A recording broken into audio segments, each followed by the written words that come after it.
So you moved from we built a community doing this whole bucket list thing. Yeah. It's been going on for a few years now, but obviously that's not like the only thing you do. Skipping over a lot.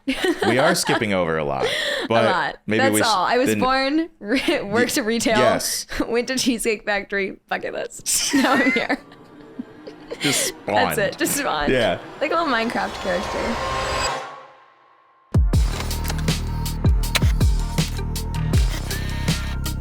The thing about Natalia and I is we could talk forever. Forever.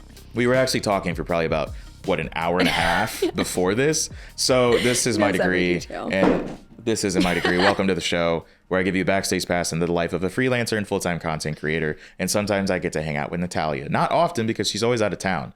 She's like outgrown St. Louis.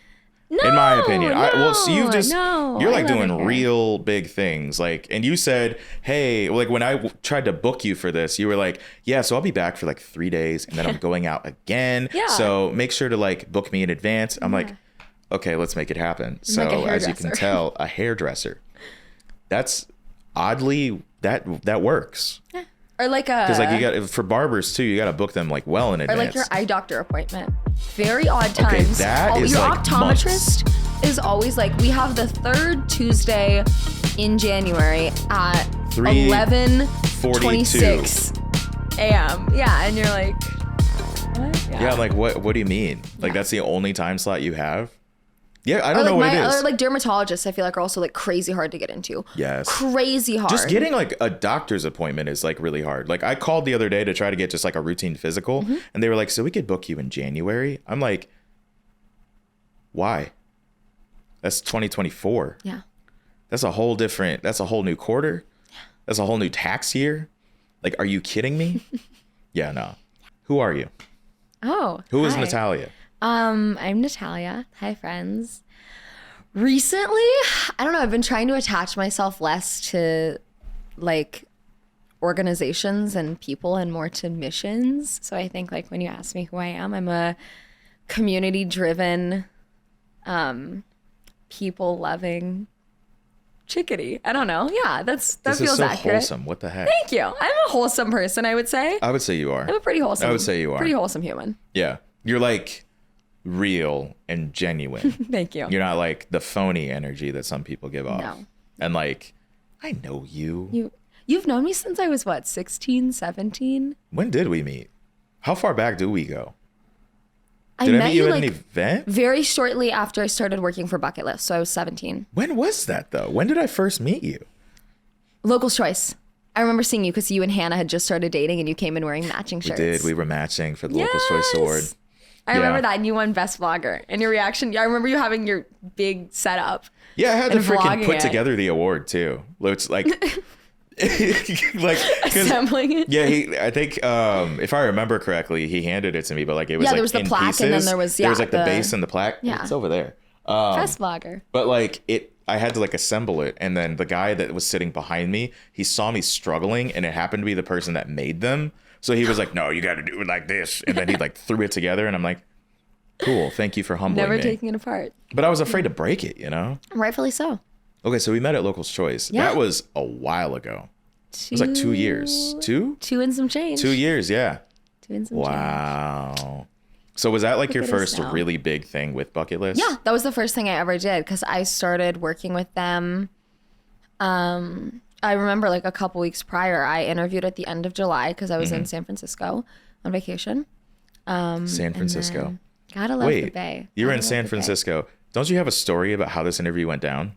I do. I love that you remember this. My Bucket List interview, yes. So I had sent a cold email to Luke and I was like they were looking for collegiate interns. And at the time I was like... Collegiate. They were like, we're looking for junior or seniors in college who are looking to intern. Let me remind you, she said that we met when she was 17. Yeah. And I was like, I'm a junior in high school. Like, that's got to count. Close enough. And so I sent Luke a cold email and I had I'm a very persuasive human and I had my resume and I already had some experience like in the digital world before then. And I guess that was impressive. And we took this interview. Luke was like, okay, cool. Like, let's do an interview. Like 9 a.m., and it was like a Tuesday or something. And I was like, yeah, perfect. But I didn't realize I was on West Coast time. So I was like, oh no, it's going to be 7 a.m. like, oh, like that's whatever. Like I'm already up early. It is what it is. But the right? thing was, I was with my family on vacation in San Francisco, and if you know anything about like homes in we were staying in an Airbnb, and if you know anything about homes, even if they're you're not big. in a home for 6, yeah, like, the neighborhoods are very condensed. Yeah, it's a super condensed, tiny area, and I was like, oh, it's 7 a.m. and we're on vacation. How am I going to take this interview and not wake up my family? Because if you know anything about my family, like we are early risers, but like we value our sleep more than anything. And I was like, where am I going to take this? And I was like, well, I could take it on the deck, but they could still hear me because there was like the only way to get out to the deck was like via a bedroom, like a bedroom, like a, whatchamacallit, like a patio, like from the bedroom, or the deck. There's like a deck yes, patio thing? Exactly. Yeah, I'm trying to like describe the scenario. And I was like, where am I going to take it? I guess the car. So like our minivan. I went in at 7 a.m. Jumped in the minivan. I was in like my pajamas, but it was like cute. But you could like couldn't really tell they were pajamas. Was there light out? Like it was light out. Yeah, it was light out. And Luke was like, "Are you in a car?" And I was like, "Yes, I am." In my very like Natalia matter of fact, just owning it per usual. Casually in a van to do this interview. Yeah, but I did good because he hired me on the spot, and I went back to St. Louis a week later and went up to Spark and met him, and and then a couple weeks later, Local Shorts was like the first thing, and I remember being so nervous because I was 17 and it was at Shark Bar, and I remember being like, can I go in there? You're like, am I allowed to enter this establishment? And I'd never been into Ballpark Village because again, I was like 17 years old. Yeah. Like what would I have done in Ballpark Village? Like get an iced tea. Exactly. Yeah. And I remember being like, I'm in a bar. Yeah. And I remember literally like quadruple checking with Luke, and he's like, Natalia, like this is a private event. Like you are this allowed. Is simply just the space that we are having. You are allowed to be in this space. Yeah. I was like, are you sure? Was this your first job? Like legitimate job. Yeah. I worked retail when I was like 14, 15, but I was horrible because I didn't understand that you couldn't just like switch shifts like that. And I worked it for like one summer, and then you were just like, I'm not doing that again. Well, yeah, because I started like doing, I'm also just not, Retail's like a different beast. It is. Than like what we do now. Like retail is... It's great when I was like 15. Fueled my shopping addiction. Fueled it so bad. Yeah. Now I like don't want to buy anything. I used to work at Aeropostale, and then like... That makes so much sense. Right across... That makes sense? How does it make sense? You hit me as like an Abercrombie, Aeropostale. Oh my God. I could see young Dante. Well, then what I'm about to tell you is probably not going to be shocking. I used to work at Aeropostale, and then I go spend my paychecks over at American Eagle. Right across the hall. I grew up on like the tail end of malls. You know what I'm saying? They're really not like popping anymore. I mean, the Gallery is still popping. Yeah. West County is still popping. But like, that's about it. Yeah, I remember like when Chesterfield was actually functioning. Mm-hmm. Because I was on like the last. When I worked at the Mills. Stop. Oh my God. Did it close? Oh, the Mills definitely closed. Okay, cool. I think somebody bought it out and they're going to like turn it into like some multi-use. Yeah, makes sense. Thing. I feel like that's the path, the pipeline for every mall now, because they're doing the same thing with the Chesterfield Mall. It's like turn it into like something beneficial. Chesterfield Mall is closing and they're going to build a downtown out there. Yeah. Well, what's going to happen to Cheesecake Factory? Because like there's only a couple in St. Louis, and I think that's one of like 2. Is there one at Galleria? Yeah. Are there only Cheesecake Factories in malls? I've never been into a Cheesecake Factory that wasn't in a mall. I'm gonna be honest with you, I think so. Wait a minute, hold on. I gotta fact check this. Is it like just that's like actually mad thing? Interesting. Because I don't think I've ever seen a Cheesecake Factory that wasn't inside of some sort of like mall or shopping center sort of situation. Like if you don't see a standalone Cheesecake Factory. I can't find a real answer, but like it literally says like 13 things you didn't know about Cheesecake Factory. It's an insider article. I want to see the idea behind the chain started in Detroit. Word. Go Detroit. We don't talk about that enough. Detroit is kind of like in the same position as St. Louis. I feel like we're overlooked and slept on. Detroit's really on the come up.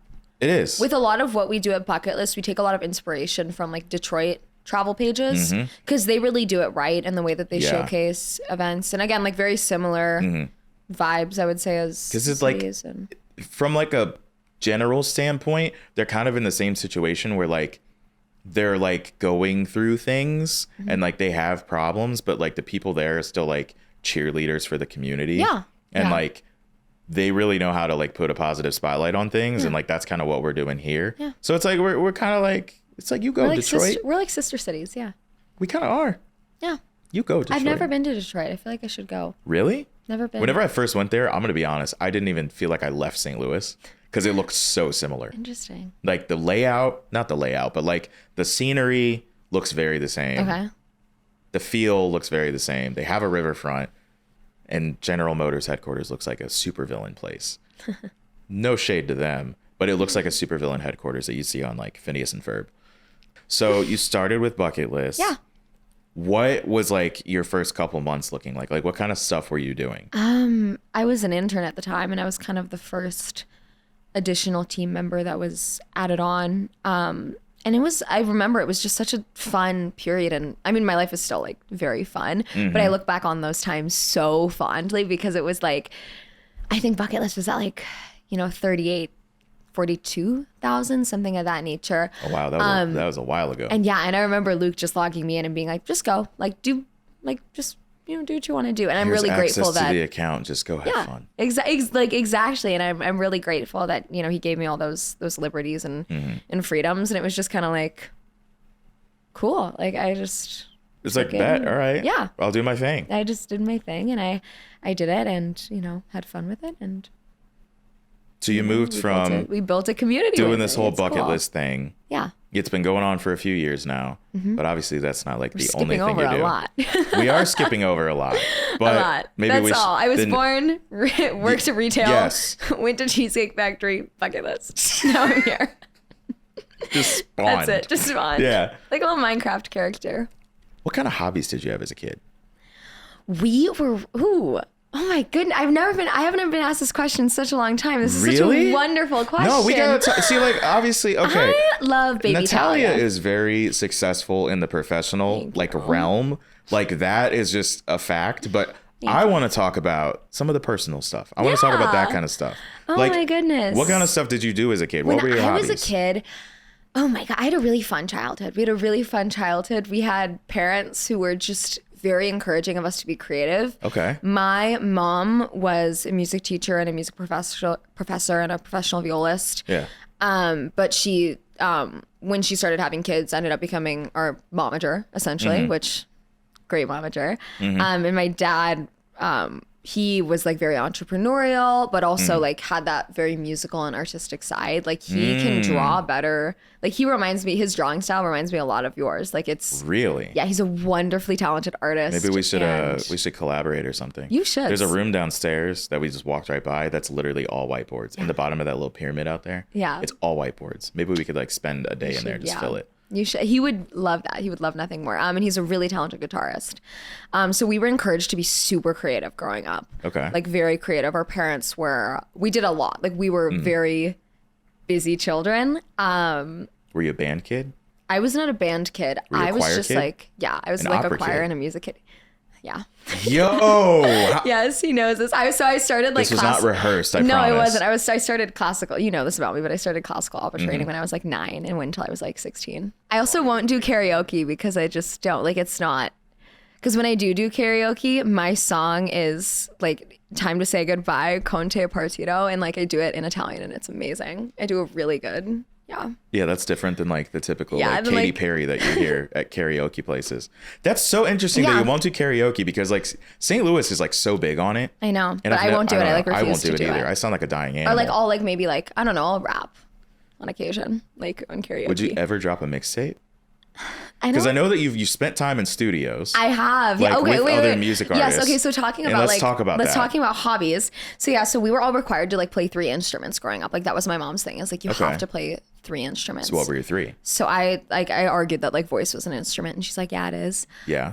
And then I played piano and I played guitar and they're like I learned bass at one point, like bass guitar, So which you was my did extra favorite credit. thing. You got 4. Yeah. Okay. Yeah. Which was your favorite to do? Bass. Easy. It was Really? so cool. It was so cool. I loved it's learning like the foundation Stevie of Wonder.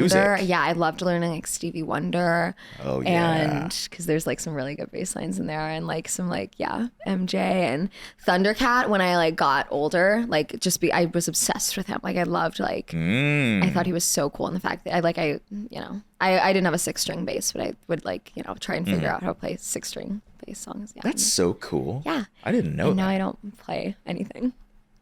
Well, And I I mean, wish you've I got did. a lot of things going on now. Yeah, I know. I mean, I still will occasionally pick it up and do it, but So how do you like creatively recharge? Like what is like your fulfilling creative practice? like, sleep. If I'm being honest, like I know that that's not like a creative practice, but like when I'm well rested and when I'm not stressed out, like I just feel good and I feel creative and I always have my best ideas. I feel like that's valid. Which is like I feel like everyone like that's a very non-answer, but like when I'm chilling out, yeah, I can hear that too. So you were musically creative. So musically. Did you ever creative, take up like painting or anything? My sister is a really talented visual artist, like phenomenally talented, and she was like our painter. I can like I can draw okay. Like Okay. I actually have like I've done things that like have impressed me, but I was never that sort of. That wasn't like your first choice or No. like something that you really were like, yeah, I can do love that. like I have like adult coloring books that I'll use on occasion. Like talk about creative, That's like valid. recharging. I do love like an adult coloring book moment, or like I'll still like I'll like watch Bob Ross videos and like kind of try and Yo. recreate it on occasion. Shout out to Bob Yes, Ross. love Rest Bob in Ross. peace to the king. You know what I'm saying? Like Like- things of that nature. Like you know what I'm saying? I just like any time when I can create something is cool. How did you do on your driver's test? Like whenever you first got your license? I barely passed. What do you mean barely passed? What did they ding But you it was, for? because I didn't. They kept telling me like how they would tell you a couple times to like pull over. Like they'd be like, oh, pull over.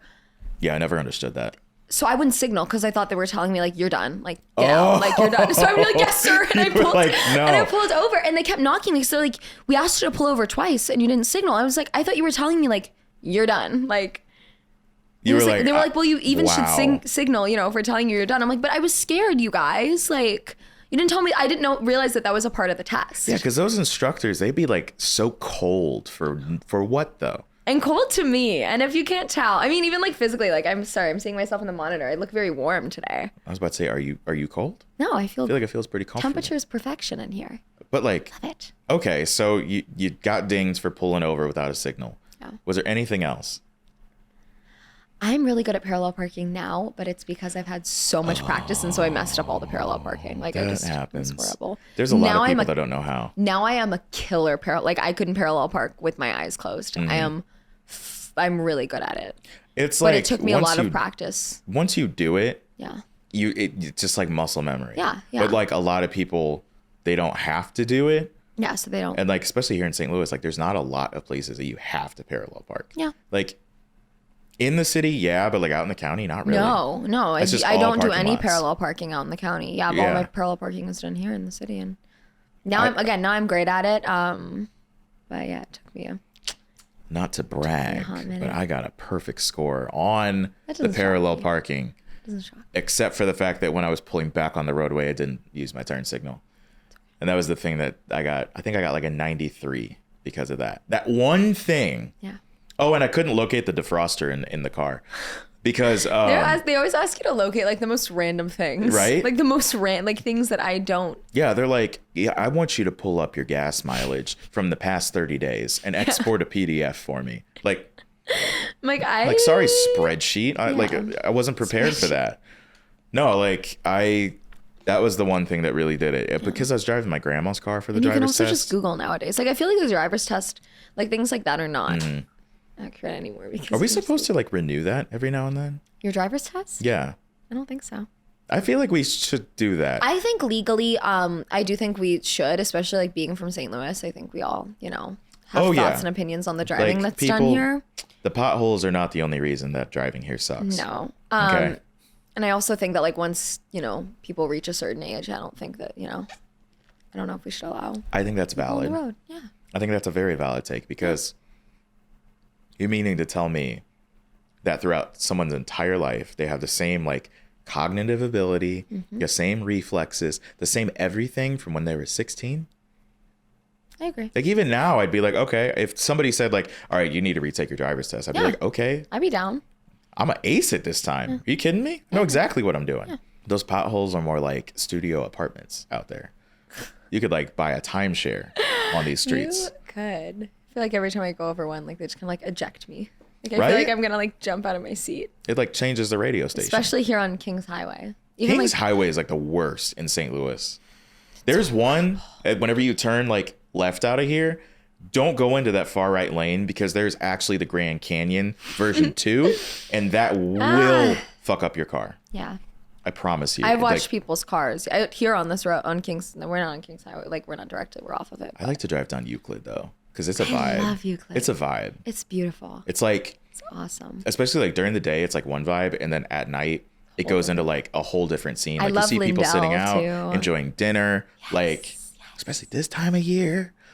Where are some of your favorite places to go for food in St. Louis? I love this question.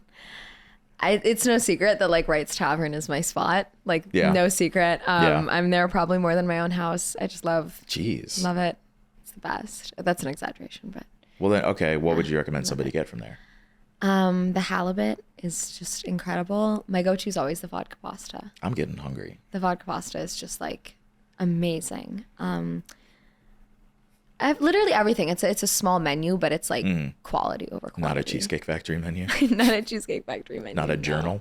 No, and then for dessert, everyone likes like the big thing that you see everyone get is like the sundae, and the sundae is delicious and phenomenal, and it's great when you have a group. But the wedding cake is like the secret.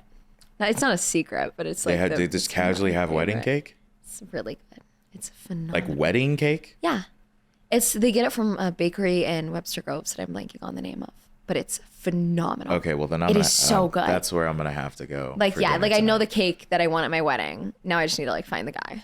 Just find whoever makes it. Okay, so No, that's I your meant number like the one dude slot. that I'm gonna marry. Like whatever, but like I know the cake now. I mean, so they it's could like- be watching this. They could be. They could be watching this. They could be like, I want to talk to her, and then they're watching this interview, and us talking about wedding cake and secret menu items. It's not a secret. Like it's not a secret. Like it's Really? I say like You it's made a it secret, sound like it but- was exclusive. No, I'm it's not sitting like here an I have exclusive, but, insider knowledge. Like every like you see like you'll see like the sundae come out when you're at dinner. And you're like, oh my, because they like pour it. And it's a whole thing. Is a sundae like a large portion? Yeah, it's huge. Yeah, Massive share it. portion. And then they have all the toppings on the side. Oh, so they- it's like a build your own? Yeah. Yo, okay. Yeah. Okay, we gotta go. You have to go. Yeah. You have to go. Seriously, take it. It's an amazing date night spot. I have been trying to think of a date night spot. so I think I've told you that. That's good to know. I That's think good I've to told know. you that. Yeah, I think because I remember being in San Francisco and I was like, I want to take her out whenever I get back. Where do I go? Yeah. And you texted me and you're like, Yeah. where do we take her? And then you hit me with like 5 different places, and I'm like, all right. I bet. always, whenever people text me and ask for recommendations, it's my favorite thing. One of my friends texted me last night and he was like, 4 people, Saturday, where do I go? Dang. And I just, You should get like kickbacks or royalties for that. I know, So, right? Like, you should charge a service all the fee. restaurateurs in St. Louis. Hit people with Venmo requests for like $10. I'd be sending people. Do you send a lot of Venmo requests? No. I mean like sending I'm people to like- restaurants. I'm like, I don't really know many people that just like do that out of Give me nowhere. money. I Like- should try that and see how that works. Like just send random Venmo requests. should.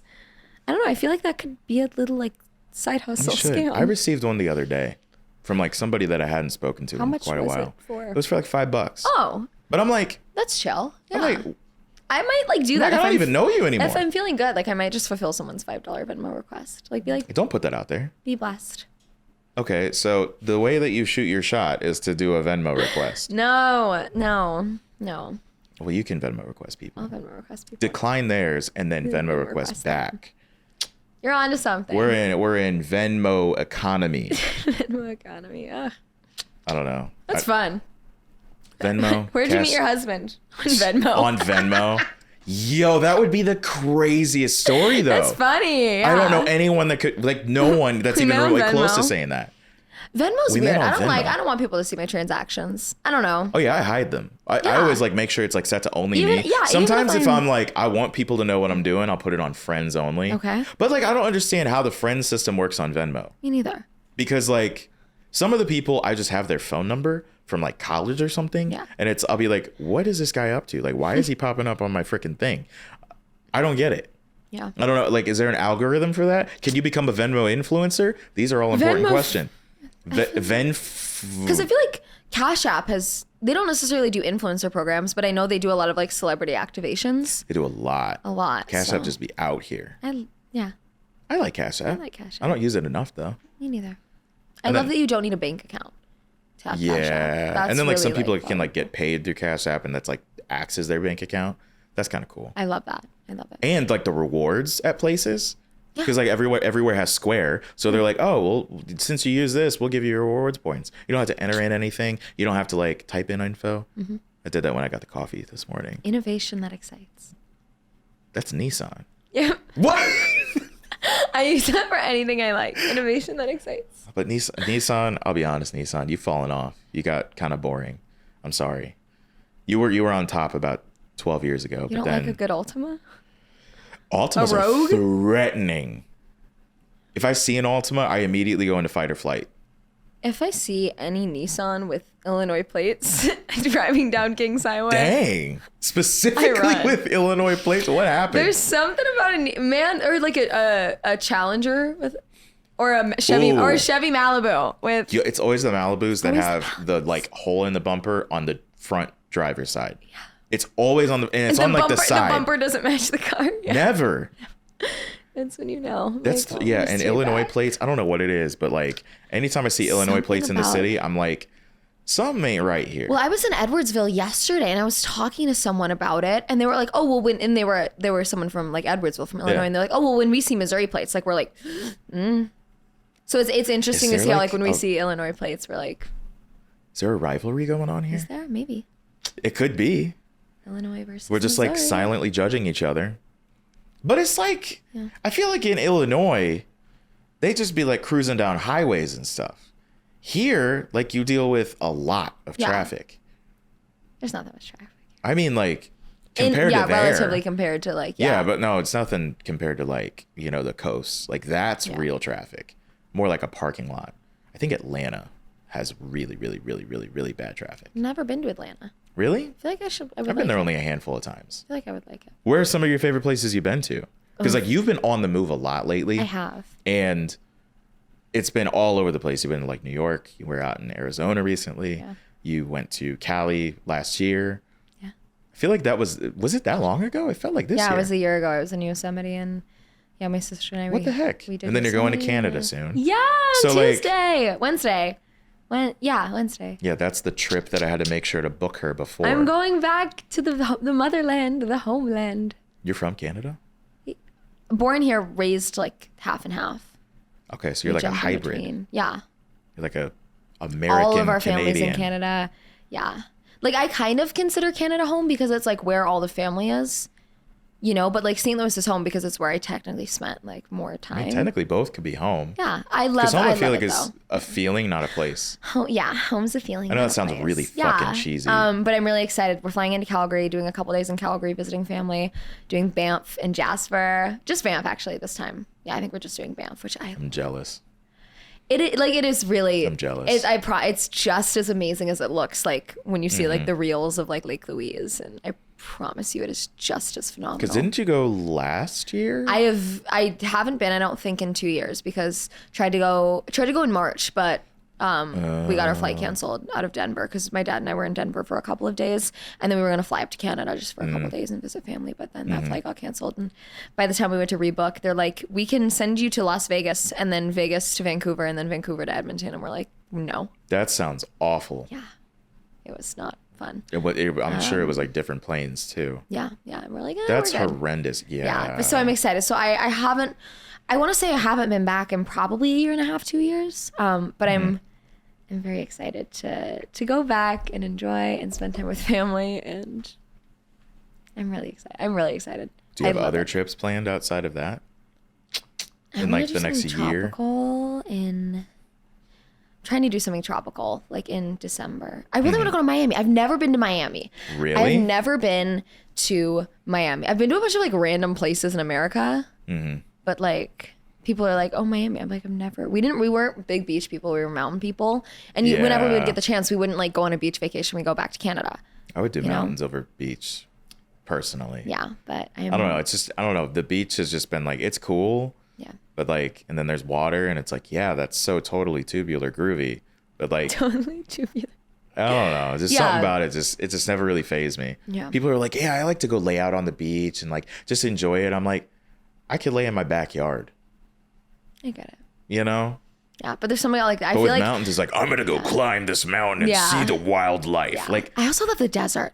Love Palm Springs. I do love Palm Joshua Springs. Tree. I love Coachella. I love like good. yeah, I was just in Arizona. Loved driving through the desert. Love it. Love it. I got mixed feelings about Arizona, mainly because of the heat. I loved it when I was there. How hot was it there? It was great. It was like 85 every day and not Okay, that's not humid. bad. It was perfection. That's not bad. It got up to like 100, but again, it wasn't like super. I don't know. I love like every season. I love every climate. I try to embrace it. And I can't embrace an Arizona summer. I get I remember it. going there. The one time I went there was in Phoenix during the summer. Oh, it's Scottsdale. Love Scottsdale. And it was like 115. Scottsdale. I'm like, I can't even. I got sick also just because it was so hot. I was sick the last time I was in, not this recent time, Yeah. but we were staying in Scottsdale like a year ago, and I don't get sick. Very strong immune system here, and I got deathly ill, like horrible. I think I probably had like a nasal and an ear. I went back and I think they tested me at a double ear and a nasal infection. It was horrendous. Yo, I think I had something similar. Yeah, and I was there. It might be probably something is with Those freaking desert. germs out, and Which that is like, interesting because it's so warm, and you'd think that would. You think that would like bake everything? Because like if a trash can melts, then you'd think that there wouldn't be like any illnesses living out there either. Yeah. But like, is that like our version of Australia? It's just Arizona? Oh, I want to go to Australia so I bad. do too. I have family who lives in Australia. And How long is that flight though? I'll sit on a plane for 15 hours. I don't care. 15 hours. I can sleep for Shoot, that long. I hated the flight me over an like NyQuil and I'm- Switzerland. That was long enough for me. I'm like, Yeah. how long would it take to like boat there? Don't want to think about that. I just think about like back in the day when like people had to like boat everywhere. Like how long did it really take them? How long did it take them? We'll never know.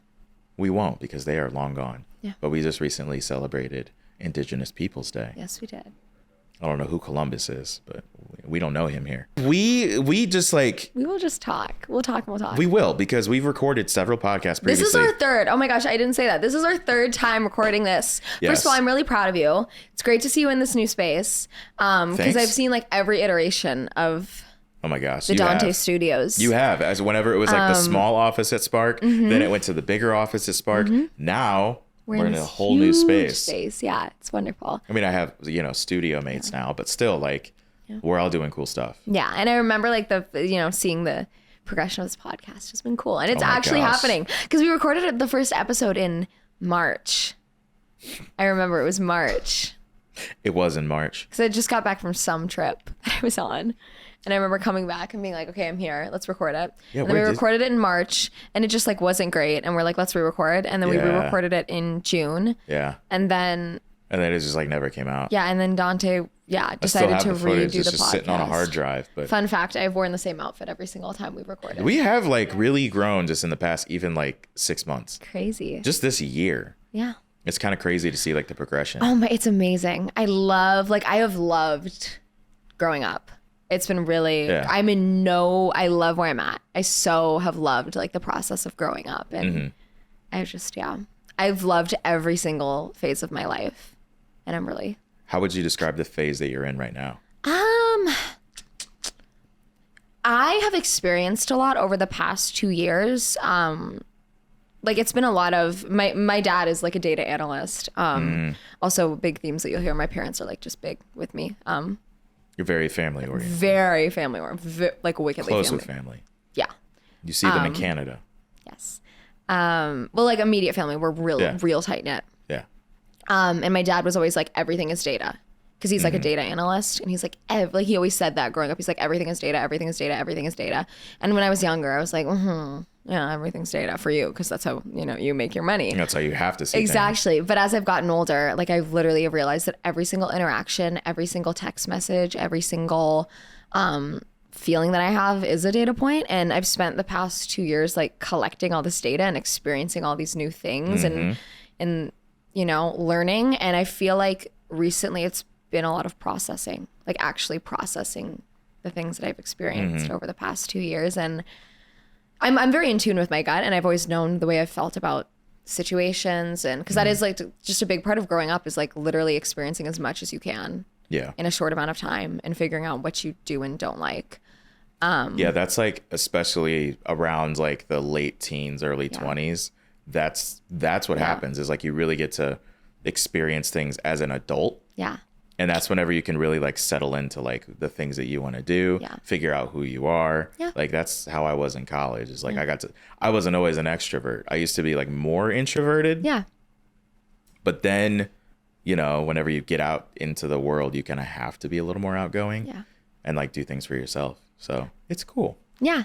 But so it's just like a lot of like processing things and thinking about, you know, what I've liked, what I haven't liked, and, you know, a lot of honest conversations with myself and growing into the human I want to be and, you know, being sure to have grace with myself and people around me. And grace has been a huge theme over the past 6 months. I'll say that, like grace, so much grace for myself, for other people, for the world, for situations, just like grace. Grace is such an underrated thing. We don't speak about grace enough, I fear, because it's like, I think it's really easy and it's really like cool and badass to be like, I'm cutthroat.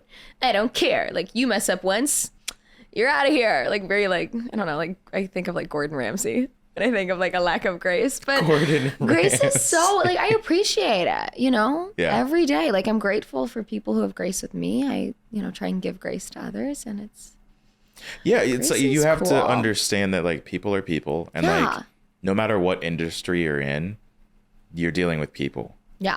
Like at the end of the day, we're all human beings. We all have our own like lives, aspirations, goals that we all want to fulfill. So it's like, I don't know, if life events happen and stuff, it's like just understand things, you know? Yeah. Or like if someone's feeling a certain type of way, like put yourself in their shoes. Yeah. Like try to shift perspective. Yeah.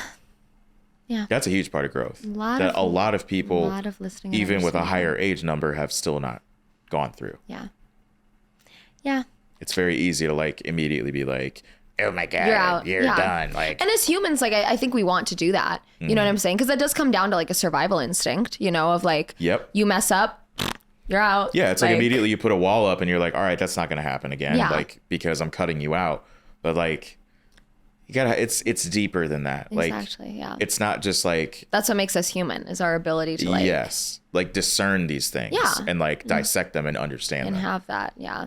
Like, especially with how complicated society is now. Like, oh my God. Like you can't do crap now. No. Because like everything is just so hyper complicated. I know. For what though? Yeah. Like we're all just trying to make it and like live good lives. Ain't that the truth, man? Then, like everyone's just doing their best. Everyone is doing their best. Some people's best is better than others. You know what? Very true. And that's okay. Again, just accept, accept humans. I don't know. I'm very big. I'm like, do what you want, be who you want, like literally exist, like do whatever you want. I don't care. Yeah. As long as you're not hurting other people or hurting yourself directly, go for it. There was this quote that I heard recently whenever I was doing like an interview that somebody summarized like that perfectly that I'd never heard it put this way, is that people have a problem just letting people be. Yeah. And it's like, that's really what it is. It's like people always want to be in each other's business. Amen. People always want to know what's going on. Like even for like stuff that we do where we're like essentially social media personalities, people are always like trying to like figure out more details in like what we provide. And it's like, chill out, like relax, you know, just like let people be. Or on like just like a good person aspect, like people with differing beliefs, like you are like going after people or something. I don't know. It's like people just have a problem letting people be. Yeah. You know, it's like as long as you're not hurting people, as long as you're not like doing crazy bad things out there, let people be. I agree. I think we live in a society today where everyone, this is like, you know, this might be touchy, but I think everyone thinks their opinion's a lot more important than it is. And at the end of the day, like your opinion is your opinion. And it's actually not the end all be all in the way that everyone should live their life. People need to hear that. And I think the internet has a lot to do with it. We tend to like put our happiness in other people. And I also think it's just like something we do as people because it's a lot easier, like, you know, having that narrative and being able to blame it on, it's easy to blame things on other people. It's blaming something on yourself and taking responsibility is it's a thing and it feels crappy.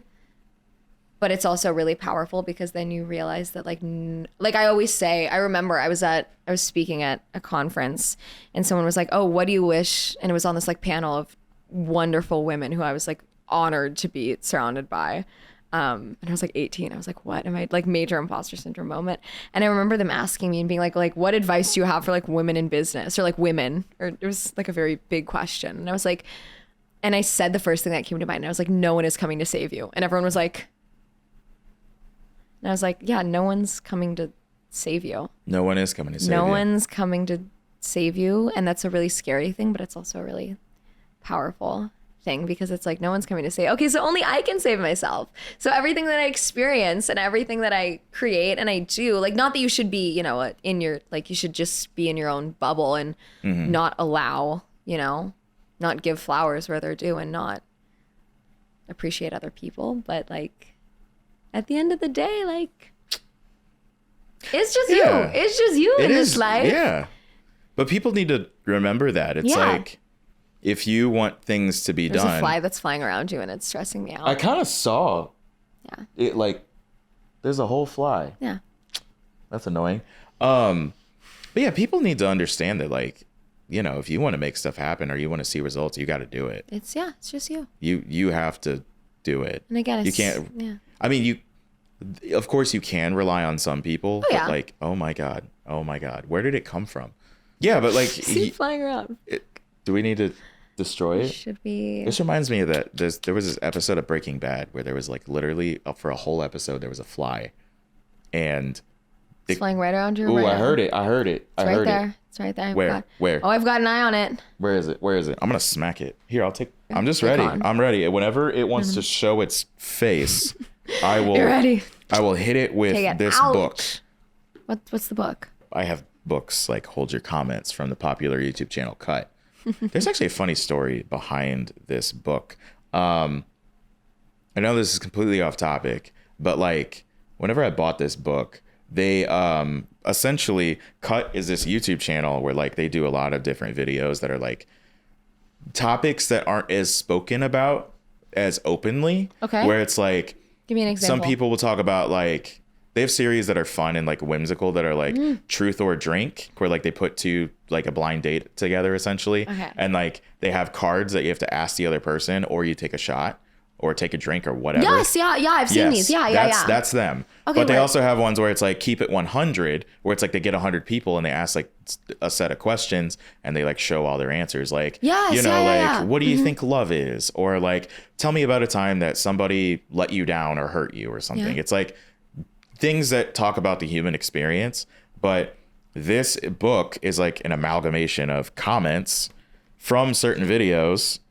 You know? Yeah, it's those videos. Yes. Okay. Yeah. It's this. Yes. Yeah. So I bought this book. When they released this, there was two ways to get it. Okay. You could download the PDF for free.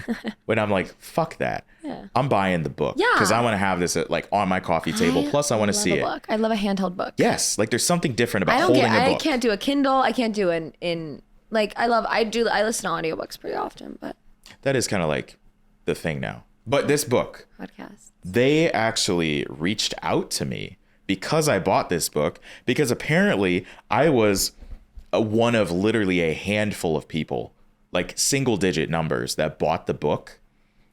And they emailed me, and then I almost worked with them on a project actually because of that. Why not? And they know of my existence. They know like what I did. They saw my YouTube channel, and like I had a whole meeting with like the people that I was seeing on the videos, and I was just like, I don't know. It was like a surreal moment. Out?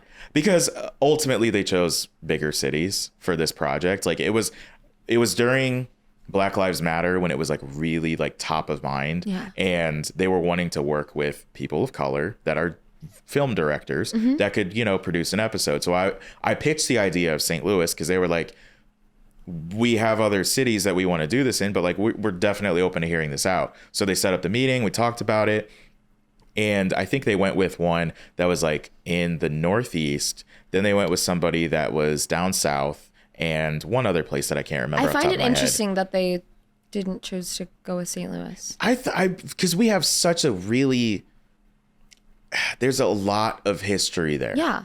And not to mention even now, Absolutely. like there's so much conversation centered around everything that's going on. Yeah. So it's like, yeah, I mean, but ultimately they went with other cities, but I mean, I kept in touch with people and yeah.